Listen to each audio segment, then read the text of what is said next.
Welcome everybody to another installment of Fail Forward Friday. Got it yes.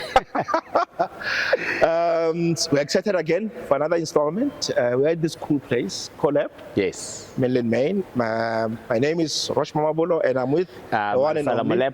Yeah, and we are in for another interesting installment of Fail Forward Friday. The show is basically simple. I bring a story of, someone who has blundered or made a mistake, failed, and we dissect that story. And then Malesela also brings his story, and we dissect his story as well. So pretty simple, straightforward. And please feel free to like, subscribe, share, and most importantly, comment. We would like to hear your views. Yeah, and I mean, just to add on that, Doc, the amazing thing about what we've been doing in this show is that we're learning a lot, a lot. I'm in business, you are in business, and the amazing part of all of this is dissecting. It's actually very interesting. So comment, guys. It really does get us into that sphere of asking even more questions on why certain things happen the way they do, how people fail, how do they recover from failing, so that we don't have to make the same mistakes, and you guys as well don't have to make that mistake. Absolutely. So it's all about entrepreneurship, blunders, failures, leadership, blunders, failures, product blunders, failures, business model, strategy failures, right? So judgment failures, some of the decisions or some of the blurbs that people said and ticked everybody off. And as a result, they lost everything. So we dissect anything and everything relating to business leadership, entrepreneurship, technology. Yes. Right? So today you are opening for us. Yes, I am starting. You'll see today I'm wearing my Chelsea supporters, even though they lost yesterday. Yeah. Hey, these guys. Anywho. What's new? But anyway.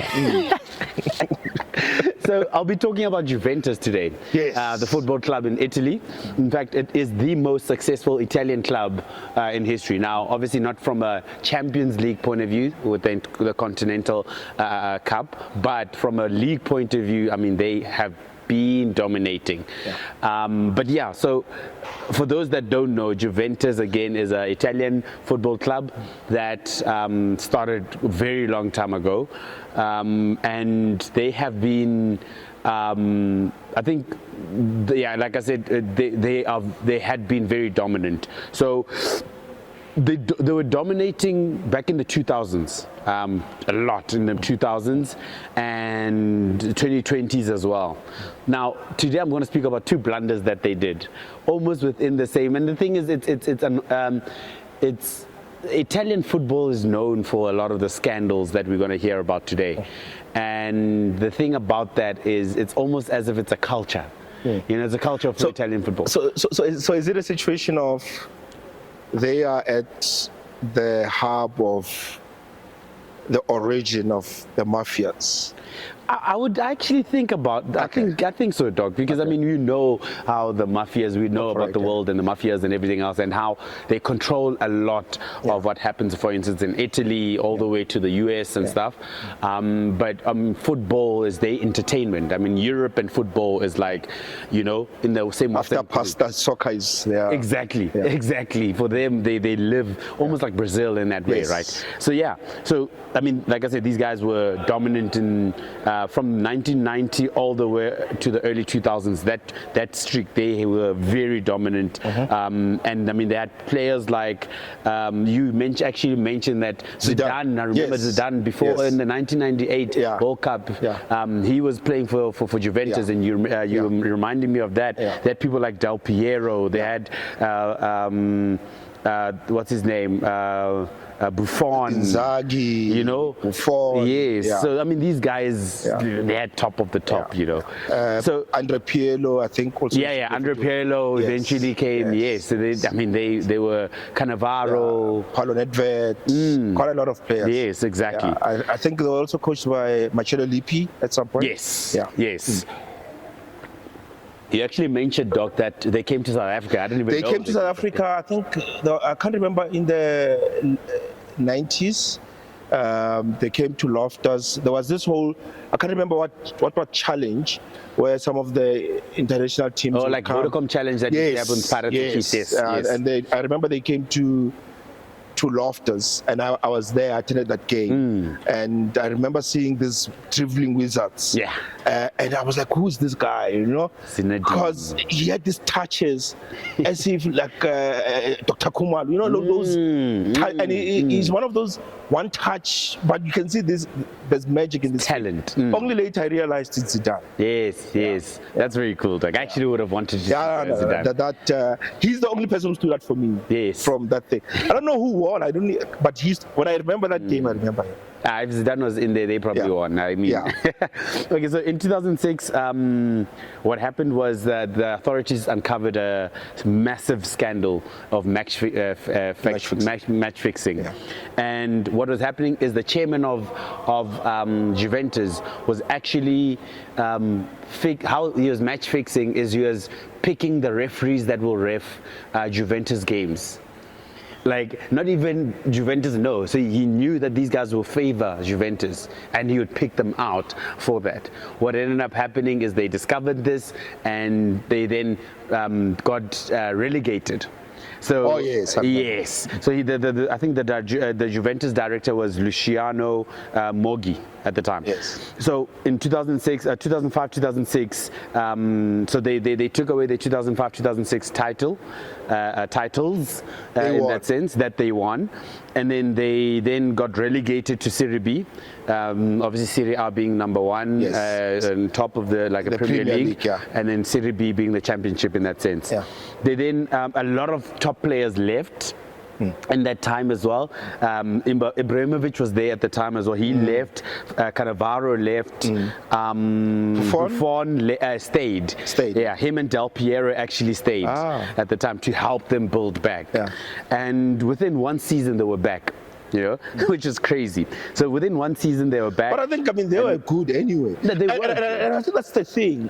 Sorry, why do you have to match fix anything? I mean, you had a very good squad. Well, at the time, I mean, they had AC Milan was a very good team at the time, and they had just won Champions League. They had gone to the final. Were the two main. Yes, and Inter, those three. And Inter as well. Yes. But Inter was like. Yeah, the third. Yeah, it's like Atletico Madrid, with Madrid being there. Barcelona and Madrid, and then Atletico. Exactly. It's exactly that way. Okay. Yeah. So. It really was. I guess they had to do it sometime. Maybe, who knows? It was probably the mafia that said, "Hey, man, we want to win at all." Yeah, because there's a lot of betting also. Yes. I mean, it's like a Hansi Cronje thing. You know, because there's a lot of. That would be interesting to do that. Yeah, we must actually look at that. Yes. So it's like there's a lot of betting involved and lots of money involved. Exactly. So probably within the betting space. So I mean, a lot of the time these things happen because of the betting side. You know, and he probably got a cut of whatever betting that was happening anyway. They don't mention it, and we'll probably never know. But the match fixing was probably. Number one was probably for that, which is quite interesting. Just maybe not to sport with Betway now, because now sport betting is now in South Africa. In South Africa, big. And I mean, Super Sport betting, Betway. What's the other one? But they're quite big. It's quite interesting how that will affect sport. In South Africa. Yeah, actually.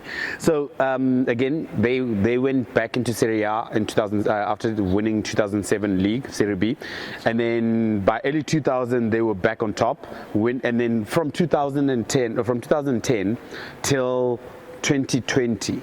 They won from 2012 to 2020, they won 9 straight leagues. 9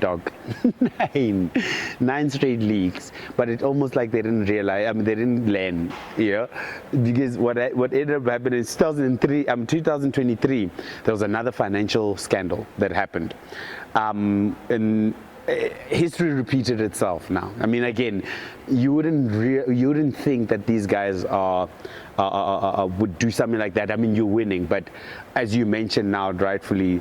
I think these guys, the biggest problems with these sports organization is the betting side. What's his name? There's a guy from, was it Brighton? Not Brighton. Ivan Toney. He also had a big scandal in the Premier League where he got banned for like I think a year because they found him betting again with. Look, he was betting for himself. He was betting. He's betting that he'll do good in that sense, but it's still betting at the end of the day because he's manipulating play, you know. And he got banned. They found it out, and he got banned for like a year and everything else. So I think this betting thing is probably, I would say, the reason a lot of these scandals are happening. First of all, but the second of all as well, financial fair play, and I'll talk about that now. Okay. So in 2023, Juventus was found guilty for artificial inflating transfer values to manipulate financial records, and I'll explain what that is, how they did 2023. it. In 2023. And then they had reported fake profits. Also, now they're massaging the books. Massaging the books, you know, massaging the books so that they can meet financial fair play. Now, let me start with the financial fair play part. So financial fair play is basically the European League, UEFA's, and I think it starts at the top with FIFA, but UEFA implemented this financial fair play to say, listen, clubs cannot spend more than what they make. You know, so and what they make can only come from sponsors, ticket sales, and other like your apparel, exactly. So sponsorship in that sense. So it can only come from that, and you can only spend so that people don't overspend, clubs are not in debt, those kind of things, because then it becomes a big problem. You know what I mean? So one of the things then that happened was that they were able to massage the books, and how they did it is actually these guys. So one of the things they did, right, is they would spend, they would want a player, and they know they don't have money, so they'll do a swap deal. But in that swap deal, they will say, for instance, this person costs X amount, let's say 60 million value. They value this guy at 60 million. The other club gives them another person that is valued at 60 million, and what that shows is profits.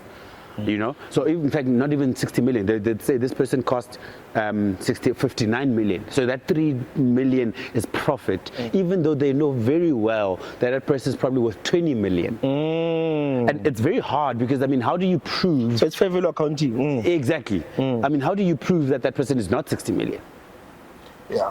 You know, for them, they value him at 60 million.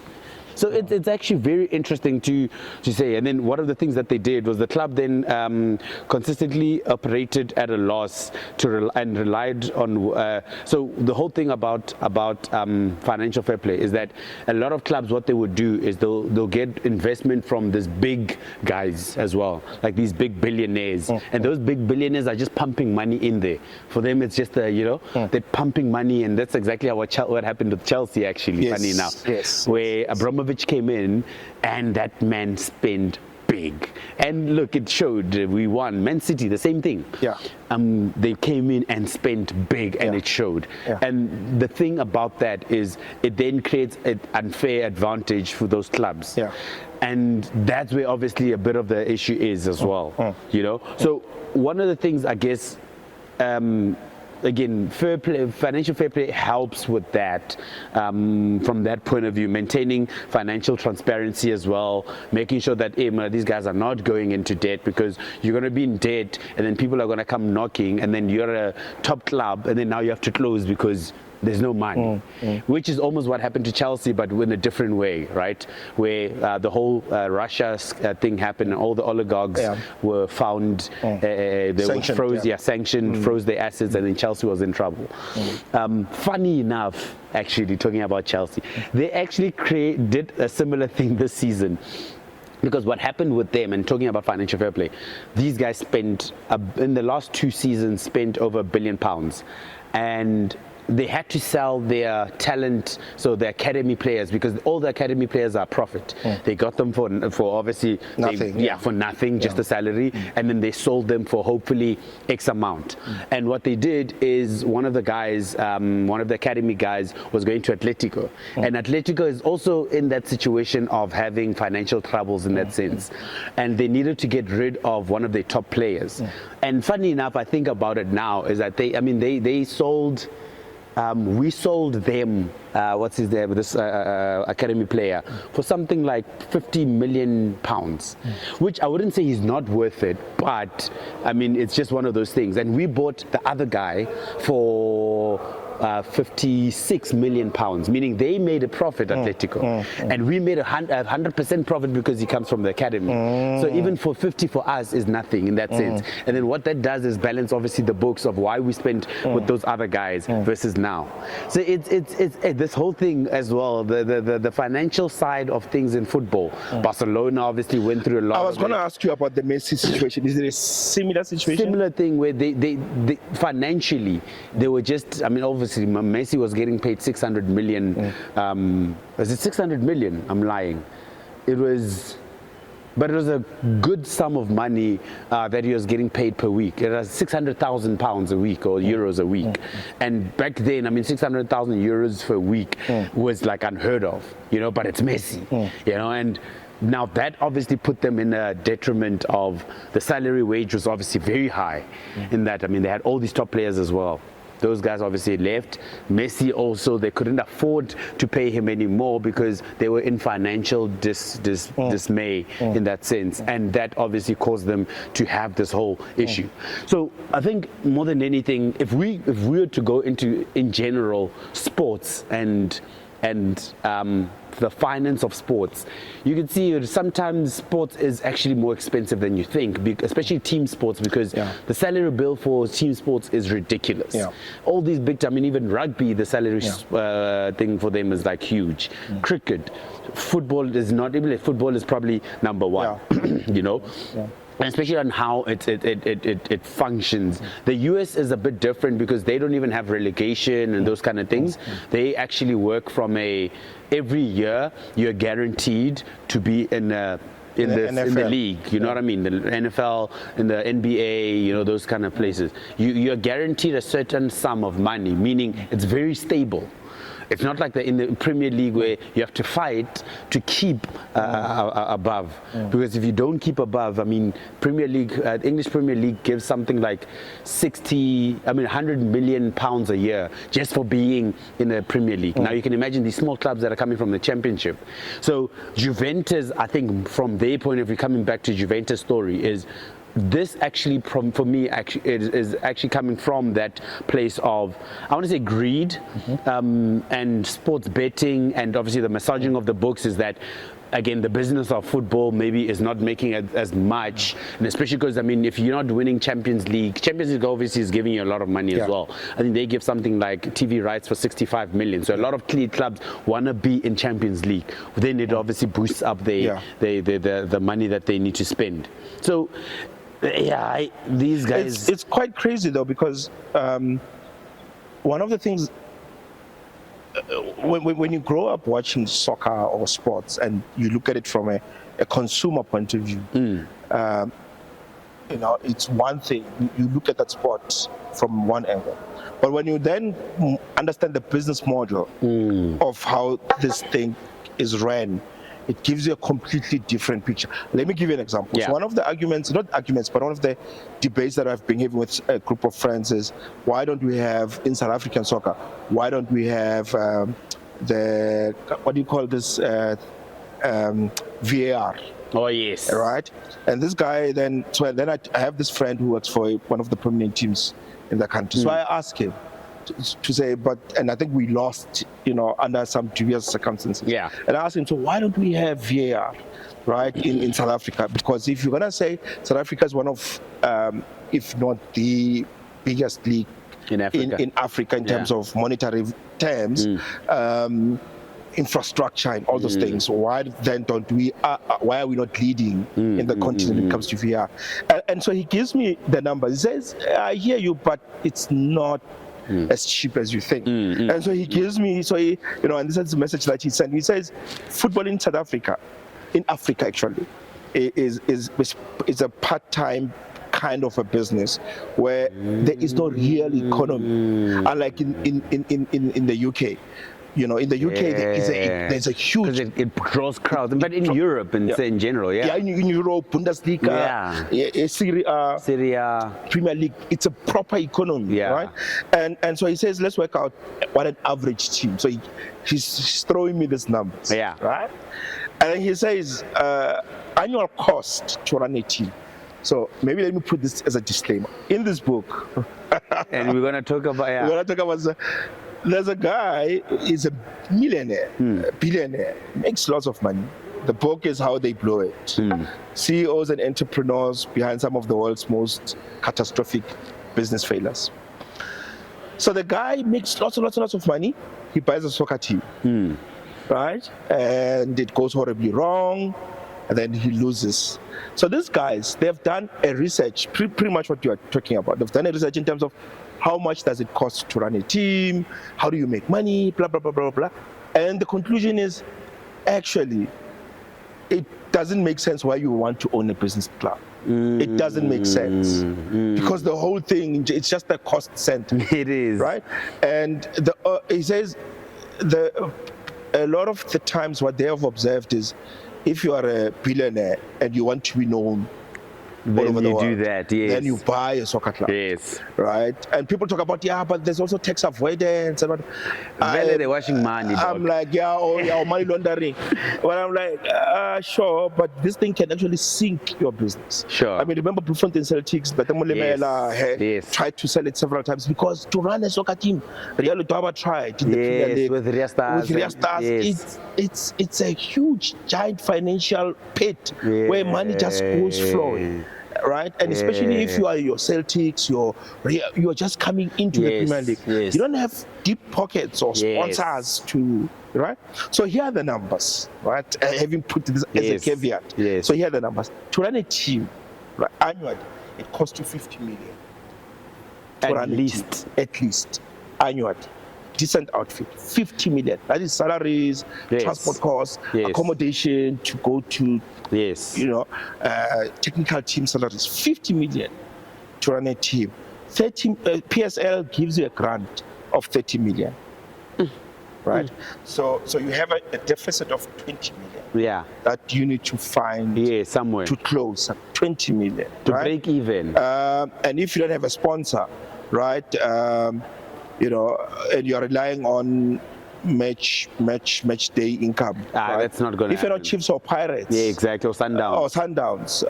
Sundowns sometimes, because Sundowns, if it's not playing the big teams, they don't even pull the crowd. Exactly, right? You would say maybe Pirates, Chiefs, everywhere they play, whether they play a big team or small team, they pull the crowd. And even then, Doc, ticket sales in South Africa is not a thing. Yeah, I mean, between Chiefs and Pirates, you can easily make about 3 million, right? Just from ticket sales. From ticket sales, 3 million. And that's twice a year. Yeah. Or twice a season if they play twice. Yes, but you still have the 20 million. Deficit to close, right? And I think you don't have a sponsor. You basically have about 15 million hold as an owner. Right. It's not as lucrative as it sounds. And if you're not a big team, because obviously sponsors come through to you because you play well, and you attract people to come and watch, and then they can advertise. Right. But if you don't pull the crowds, why should we sponsor you? Because it's an attention economy. We sponsor you because a lot of people are following you, and as they're following you, we put our logo there so that we advertise ourselves as well. That's how we get value for our money. And so when you look at sports and you look at teams and you look at, I don't understand why a person would want to own a soccer team. I actually want to own one, Doc. Right? So you need to have very, very deep pockets to own one, right? But from a business point of view, it doesn't make sense. Now I'm just thinking inflation. By the time I can afford one, inflation would have been 100 million to per annum. Because I mean, you look at these soccer players when they go, maybe say a team from Limpopo, they're playing in Loftus, for instance, and they have to be booked in at Garden Court. So it's these buses, and you have maybe say 20 odd players plus technical team, Yes. and you have to book a hotel Yes. for them, and maybe not even just one night, maybe 2 nights, Yes. because they need to come, Yes, then practice, train, yes. and whatever, and you have to feed them just for one match. Just for one match. And you have these situations where now they have to go, and this is, I'm not even including salaries on that. And sometimes they might have to play some, international outside the country and play somewhere, and you have to fly there. Yes. It's on you. Yes. And the technical team. Yes. And book accommodation on the other side. And bruh. Forward. Entertainment, dog. But I hear the entertainment, but it needs to make business sense. 100%. It needs to make business sense for you, and I think that's what I'm asking myself. That how profitable is this thing? In Europe, yes. Yeah. In Europe, Africa, it's in Africa, it's a different story. Yeah. And I think one of the things that, and we'll talk about one of the people you're going to speak about with that politics and people owning sports clubs, but it's actually. I can't imagine how. And I mean, look, as long as you make PSL, hopefully you are getting sponsorships. It's just not feeding you and your family to the point where you can even buy even more. I mean, how do you even buy a player?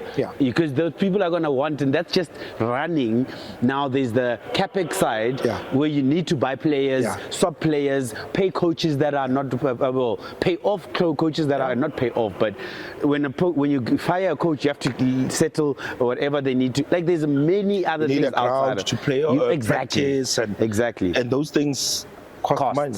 Sports scientists and doctors and physicians and I think that's what I'm getting at, to say, is it really financially viable to own a soccer team? And people say, but do you avoid tax and you can, but the tax laws, the soccer team's tax affairs are ring-fenced, right? So the income that comes in, the expenses that comes in, it's ring-fenced. As an owner, I can donate to the soccer team, but sometimes donations, tax, and all those things, I'm like, the benefits that I get from donating. Well, the businessman will obviously get donations tax, but it's not. I mean, with donations, you need to have Section 18A certificate. Sure. Then you have to be an MPO. Or, is the team registered as an MPO? I doubt. I doubt if the team is registered as an obviously. MPO. Right, because if you're donating to another PTY, you can't claim donations thing unless if whoever is giving you, whoever you're donating, they give you a Section 18A certificate. That's how people attract donations. Okay. Right, but anyway. So it's quite interesting. Yes, we started with Juventus and went into a deep hole, but it's actually I like where you took it, because it actually shows what the difference between having a actual business and having a hobby is. Because in Europe and all the other places, it's a business. In here, it's almost a hobby in that way, but it can be a business if you have the sponsorships, if your team is as good. We're not even talking about academy, and now you have to have academy as well. Hi, Doc. But anyway, let's get on to your story. So my story, it's being informed by some very interesting events that are happening in the US. Right. So we're shooting this maybe 3 weeks after Donald Trump has won the elections in the US, and so not won, but has been put into presidency. He's now started his term of office as president of the US, and there's been executive order after executive order after executive order.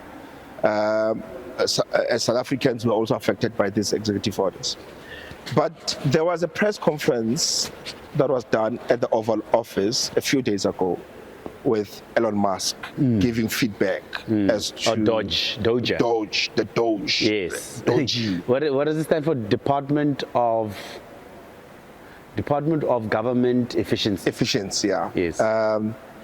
And it was such a so he's there with his son, 4-year-old, I think. Little X. Little X. Little X. They call him Little X. Yeah. Big X is Twitter. Yeah. And remember, Twitter is, yeah. So, and it's just a comedy, or a series of comedies like that.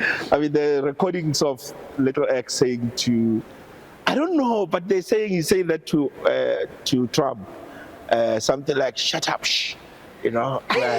When are you stopping to be president? Something along those lines. You know, and it's caught on camera on the sound. Yes. And you know, and everybody's stunned.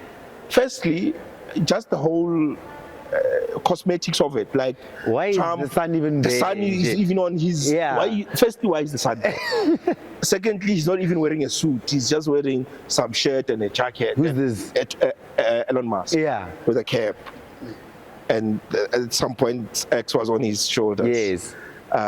And Trump is sitting there. 80% of the time he's quiet. You know, Musk is the one who's doing the bulk of the talking. But I think what's coming out is something that a lot of people kind of say, that there's a capture of the state by the private sector. In other words, Musk has bought his way into the Oval Office. $200 million. $200 million election sponsorship. And it sort of brings the whole thing about the relationship between government and business.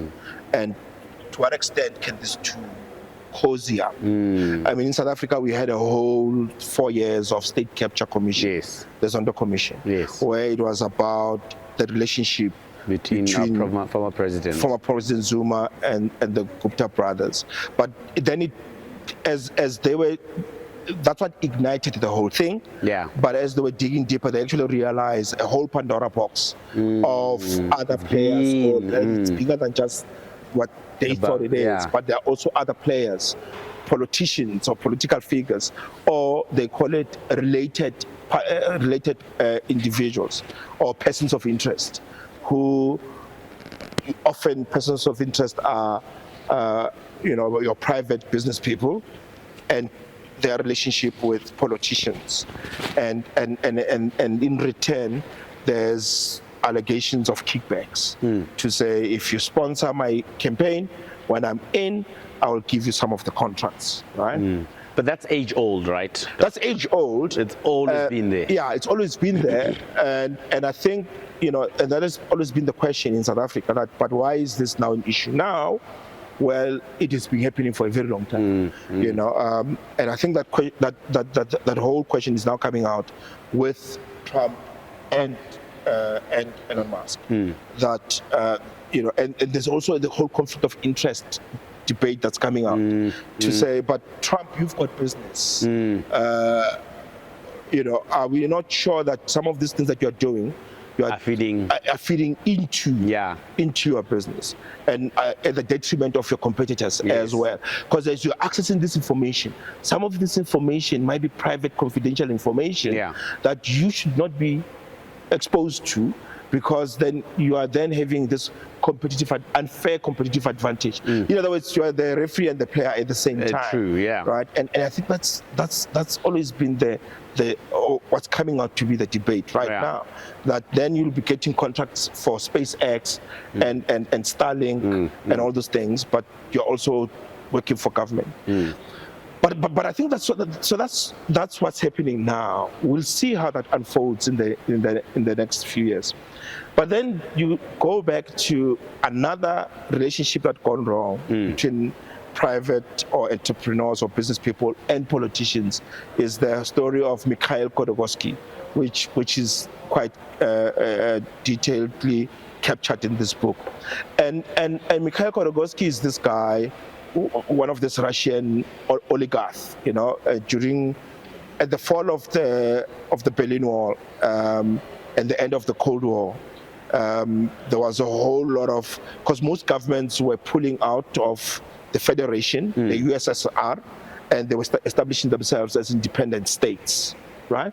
And as they were doing that, they were now having autonomy to decide how they're going to run their financial affairs or government assets. So what Russia then did when it was Mikhail Gorbachev who stepped down at the end of the Cold War, and then Boris Yeltsin took over. And Boris Yeltsin, under his period, there was a whole massive drive of privatization of what used to be state assets. Because remember, during the USSR, assets were all belonging to the state because it was a communist country. Communist country, yeah. Now, because it's the end of the Cold War, some of these assets are being privatized. And that's when the whole privatization of oil companies took place. The oligarchs started to coming in. The owner of Roman Abramovich, there's a whole oligarch who came through and got the former state assets. And one of them is Mikhail Khodorkovsky. So he then became one of Russia's richest guys. And you can imagine the confidence, because now you are one of the elites. And then there was a whole a scandal with Boris Yeltsin, and he then left office sooner than finished his term of office.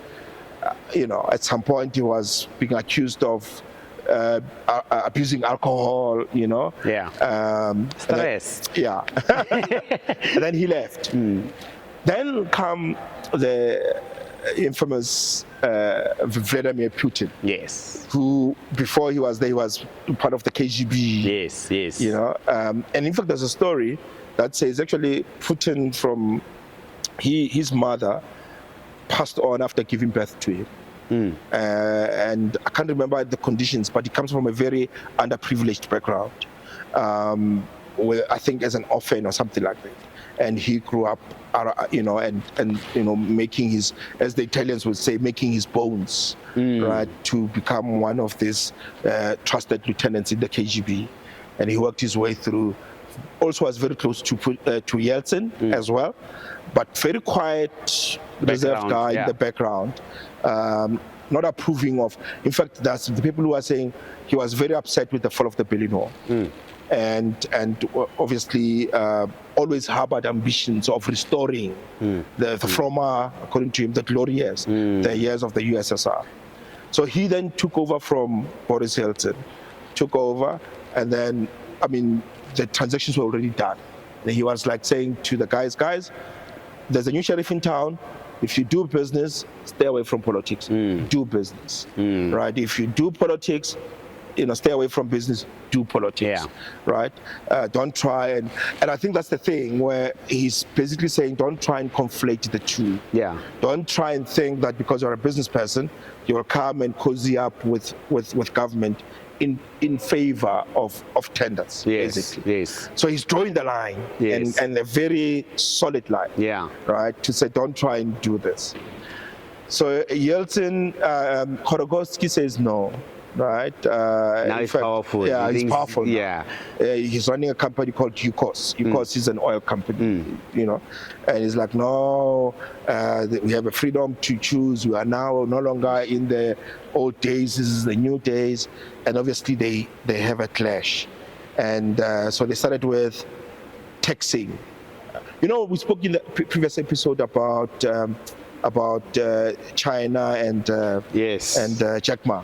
So a similar situation unfolds, but what happens is they start slapping Yukos with high taxes, tax bills. And what? Just that one company? Yeah, just that one company. Okay. Right, started hitting it with high tax bills, and then. But the intention was over time to bankrupt the business. Oh, obviously, yeah. And then once they've bankrupted the business, then they arrested him because of what he said, and right.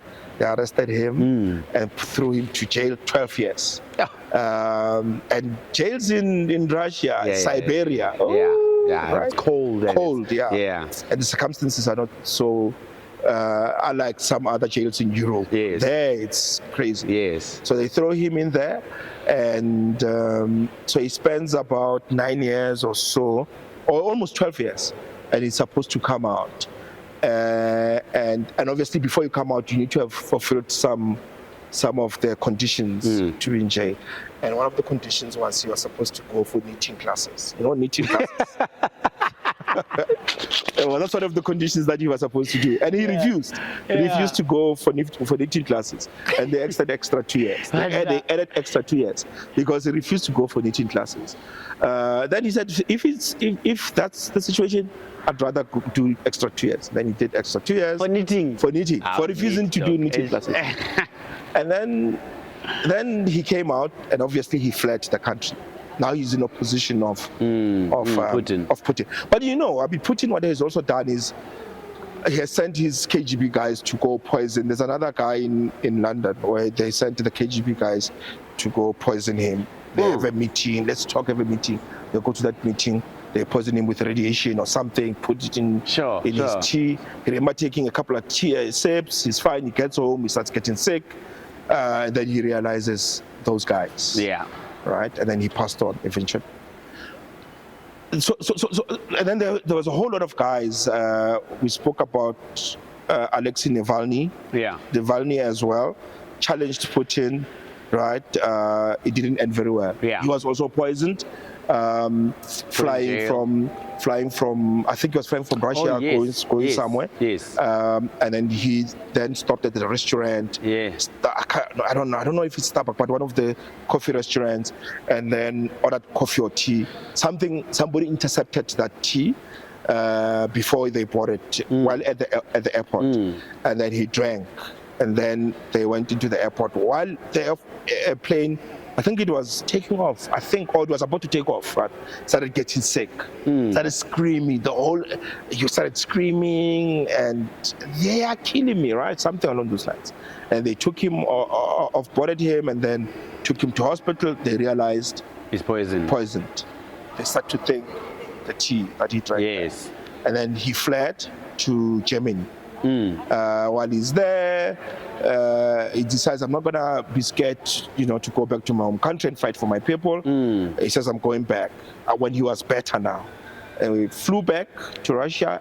As he landed, got arrested, charged, sentenced. So went to jail, died under some mysterious circumstances in jail. Always, Then there's this guy. You have Jenny Prigozhin. Yes. Right? Again, tried to topple Putin. Yes. He's got this. He's the most recent one, right? Yeah, it's the most recent one. The plane. Yeah, 2023. He led the Wagner Group. Yes. A private military company. Yeah. Been busy with some operations in Africa. Even there, I think with this whole, because they were fighting with Ukraine. I remember they say that he was Putin's guy. Yes. He was Putin's guy. No, he was Putin's. And then something trusted. Switched. I think what happened was with the whole war in Ukraine, because they were fighting that, and Putin had one of the army generals who was the lead in the fight, and he was with because he was the leader of Wagner Group. Yeah. And I think he wanted Wagner to come. Yes. And they had a clash. And then Putin obviously trusted his other military guy, and then this guy switched. Yeah. I think also to do with payments or salaries of his guys. There was a whole host of but there was an unhappiness in his camp in the Wagner Group. Yeah. During the fighting, front lines of fighting in Ukraine. And then he was like, no. And then he went back, says, I'm going to straight, because obviously instructions are coming from Putin to the general. The general tells Prigozhin. Prigozhin says, no, I want to talk to him myself. Then took his guys on their way to Russia. to Russia. Yeah, to Moscow. To Moscow. And there was a whole thing that they were going to stage a coup. And then that's where they shut them down. Yeah. No. I think they managed to negotiate it. Oh, okay. They managed to negotiate it. A few days or week or so later, he was in an airplane. They were supposed to go somewhere. They shot the plane where he was in. Right? Bring it back home. We spoke about this partly last week. Bring it back home to, again, the relationship between business and politics. And a simple example would be with the famous, loved, controversial Mamkhize, for instance, in KZN, where, she was married to a guy who was apparently at some point a traffic cop, one of the, but then they separated. Mamkhize then used their contacts to get into business, got contracts, tenders and everything.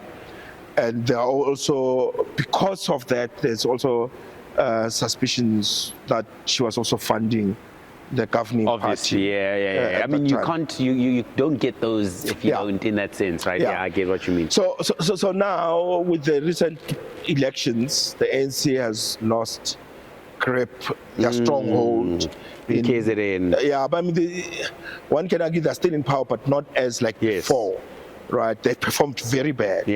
And of course, that means that now there is also a loss of influence, because if you're a business person, you had this relationship with these people, they're no longer in power, or they're no longer as strong as they used to be. Right, which then also dilutes your influence to them, because they don't make decisions like before, so they can't influence decisions in your favor like before when they had absolute power. So what then this does is, because the people that you used to back are losing power, right? Which means the favors that you used to receive also dilutes, right? Which then means that if you have built this sand castle, right, and suddenly the people who were bankrolling this sand castle are no longer able to bankroll it because they have lost power. It means this sand castle cannot sustain itself for a very long time. And the casualty that comes in, it comes in the form of SARS. So SARS then looks at your books and they're like, but certain amounts are not adding up, and according to us, you owe us this amount. 40 million or something, right? And you don't have 40 million just lying around. And with SARS, when they issue with a tax bill, the interest accrues on a daily basis. It's calculated on a daily basis. Interest and penalties are calculated on a daily basis, right? And if you don't pay over a period, the next that amount will have doubled. And what then happens is, because you're unable to pay, they then go to the court and they ask for liquidation, because they are now attaching your business and they are trying to see what's inside and decide, seeing what can we sell so that we can recover our money. Right, and right now when we are shooting this, her assets have been attached, her house, almost everything, right? There's a liquidator appointed, and the job of the liquidator is to say how many assets are here, how much they cost, and how many of them, or what can we sell to the cars and everything. And part of that is the soccer team. Royal AM. Right? Now, Royal AM is also part of Mamkhize's estate. It's also attached. Salaries are not paid as we talk now. The Royal AM games have been postponed, right? Because players are not getting paid, they're not paying, and now it's... And it's that thing we're talking about, Doc, where if you can't pay, that's the debt thing that we were talking about, right? To say that now you're in debt and you can't pay, and now PSL is suffering because you yourself because of your personal finances. And I think, when we're talking about this financial, what do you call financial? Fair play. Fair play. I'm asking myself, is it applicable in South Africa? Which I doubt if it's applicable in South Africa. Because remember how Sundowns is buying everyone. Yes. And remember how she acquired the status Bloemfontein Celtics and took it to KZN, and how she was made, and we talk about the numbers, the soccer, how to run a soccer, 50 million per annum. She then got a sponsor from a municipality, which was like, why did the municipality sponsor? Which that municipality was actually technically broke. Right? Why would they take their limited funds and sponsor a soccer team? It shows the influence that she used to have. But now that the party that was backing it has fallen, now she loses that power, which then affects the business. And the whole thing, it looks like it's like a house of cards that's crumbling down one by one. And I think for me, the lesson still comes back to, firstly, don't buy a soccer team. I know you want to maybe go easy on a soccer team. And again, it's the whole thing. You've got so much money, you want to be known. what is a project that can make I mean, a soccer team? she had her son be the chairman of the team, and he was playing in the games. He was the chairperson. She's not fit. You know what I mean? It's like, don't worry, I'll buy. You want a car? I'll buy you a car. Oh, you want a soccer team? I'll also buy you a soccer team. We'll call it Royal Andilimpisa, Royal EM. It's like but I think for me the lesson always comes out to say, as entrepreneurs, as business people, you always need to be very careful that how you get projects does not compromise the business in the long term. But now, okay, let's go back to where this started with the America situation. Is it fair to say that this situation, and I get in the long term, it could obviously, there's all of these problems that could arise.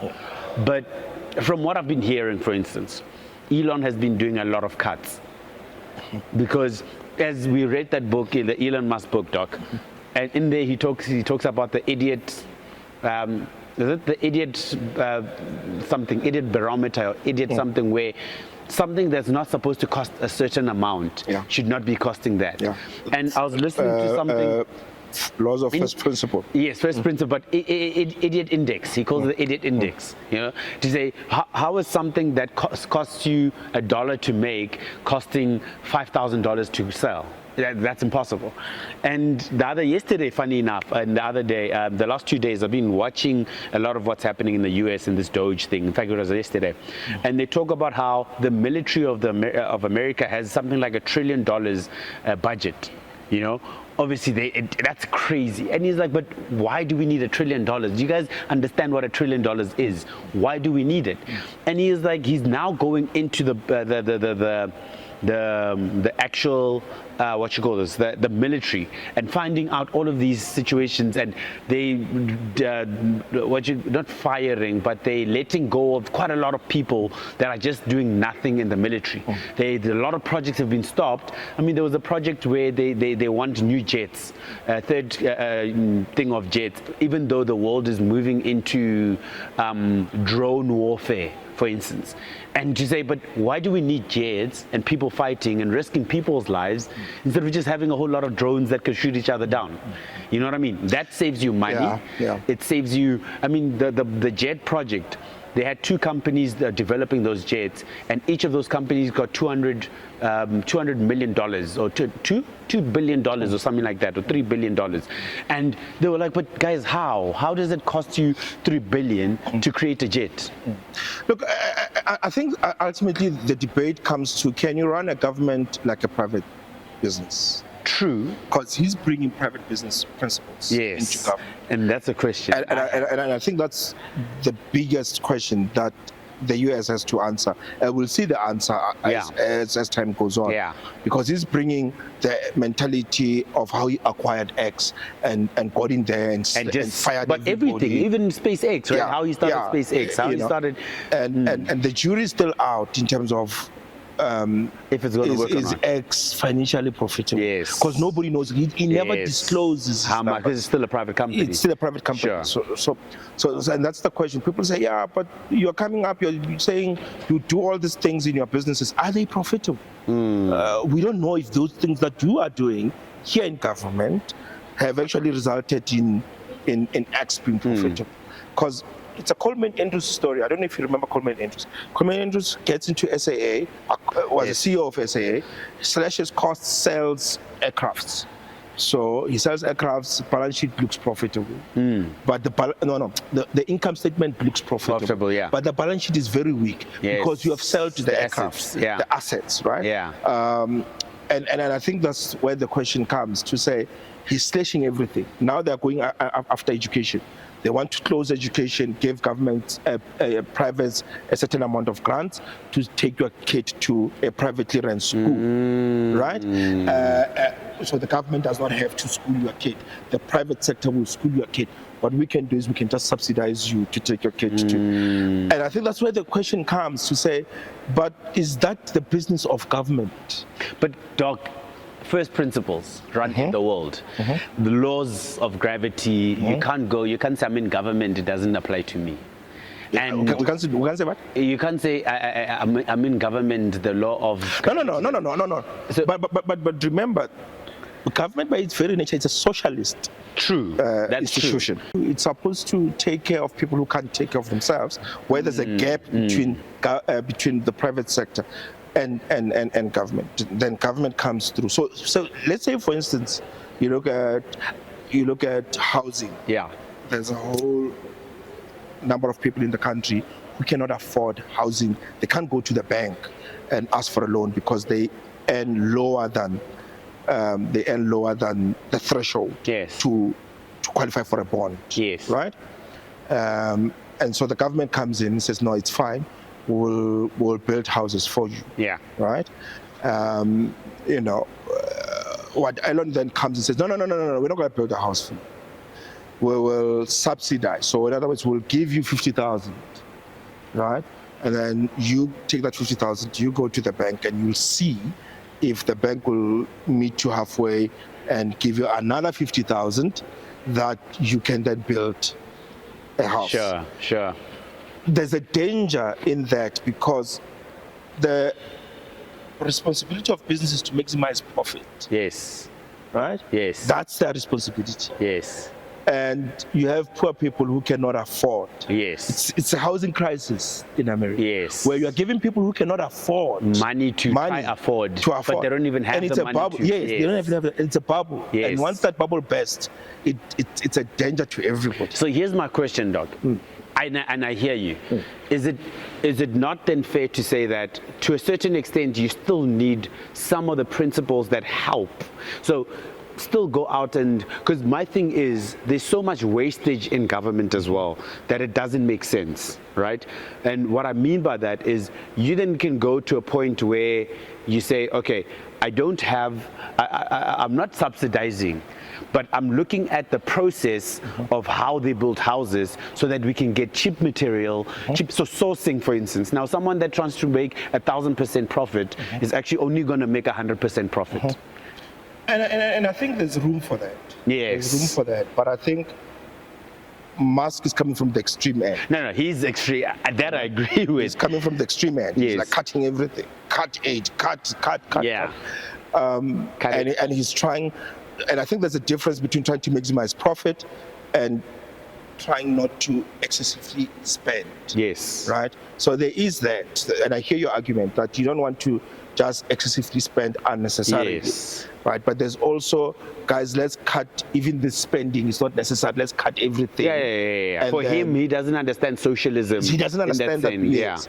And I think that's where the danger is. Yes, no, that I agree, Doc. To sort of say, but you cutting the meat, don't be very careful that you don't cut the bone. Oh yes, as well. Right, because part of the reason why you have government is to take care of, or to take off things that from a business principle don't make sense. Yes. And they're not even there to make sense. Yes. Right. So the military spending, there might be justification to say we don't have to spend this much. But the thing with Musk is he's gonna say we don't even need to be in other countries. Come back. This thing of protecting the China seas. What do we need? We don't need people there. It's costing us X amount. Yes. Come back home. But what he doesn't seem to understand is geopolitics at play. Yes. Right. And I think but I think that's one part. The other part is what the jury is still out on is what does he stand to benefit his companies? 100%. Right? Especially SpaceX. Because he doesn't have to declare anything. Exactly. It's a private company. It's a private company. And Starlink also, because there's all these things that's coming out to say, okay, sure, but are we not going to see that Starlink or SpaceX are going to get even more contracts somehow because you, as part of the payback, because you and Trump are very close? My reading of the situation is, should Trump and Musk fall out of that marriage? Favor. It's going to happen. But it will be harder to do it in the U.S. because U.S. is so liberal. Not liberal, but they're so. I can't see it happening like what's happening in Russia. Of course not. Russia or China. No one is dying. No. You know what I'm saying? Not really. But what I can see happening is Trump is only in office for 4 years. Yes. Should it happen that someone from the Democrats come in they might scrap or even come up. But I mean, we see it all the time with the US, because what happened 4 years back and what's happening now is totally different. Like Trump first term came in, the Paris Treaty scrapped you know what I mean? Obamacare, exactly, moved out of the climate exactly. was it COP 70? Yeah, 70. Yeah. I mean, he did all of that, and then when the Democrats came back in, what happened? Went back, You know what I mean? Like it's such a flip-flop thing that's happening in the US. But as you say, the jury's still out on all of what these guys are doing, and it really will be interesting to see if things would happen in the way that they think they want it to happen. Yeah. Okay. I don't know. Already as we do this, inflation came out. Inflation numbers in the US came out. 3% high in the last, and his election thing was prices going down. I don't know if it's still early days. Can you stop inflation though, Doc? No, you can't. But remember, some of the decisions drive inflation. True. Like tariffs and all those things, they drive inflation. Yes. And he said, no, when I come in, it's going to go down. Yeah. And obviously which I agree, obviously, in the short term, people will suffer. Let's see in the long term. You know what I mean? Yeah. And the long term win, in fact, I don't even think it's going to work unless they win the elections again in the next one. And Trump has the ear of whoever the president is at the time. Yeah. Because that person will come in. I don't even think he'll have the ear. Remember, Trump is an outsider. He is. He's a total outsider. He's not part of the political Republicans or Democrats. He's a total. I mean, I was listening to some interview. He was having a go at McConnell. This is McConnell. Mitch McConnell. Yes. Who was his supporter as a Republican? He's a totally no, that guy should be staying at home. I don't know why he's still actively in politics. But anyway. Is that the pod? That is the podcast, Doc. All right. Take us home. A really, really interesting conversation. I think, yes, like, subscribe, comment, but I think this actually would be interesting to hear what the rest of you guys think about what we're speaking about, especially the second part. If you like this whole geopolitical sphere of what's happening, it really will be interesting to see what you guys say in the comments. And maybe there's something else you want us to talk about that tackles that side of things. Maybe your perspective is different from both Doc and I's, and it'll be interesting to see that, Doc. Yep. But thank you again for tuning into it. Thank you so much. And see you next week, Doc. Great. Next week it is. Bye. Bye.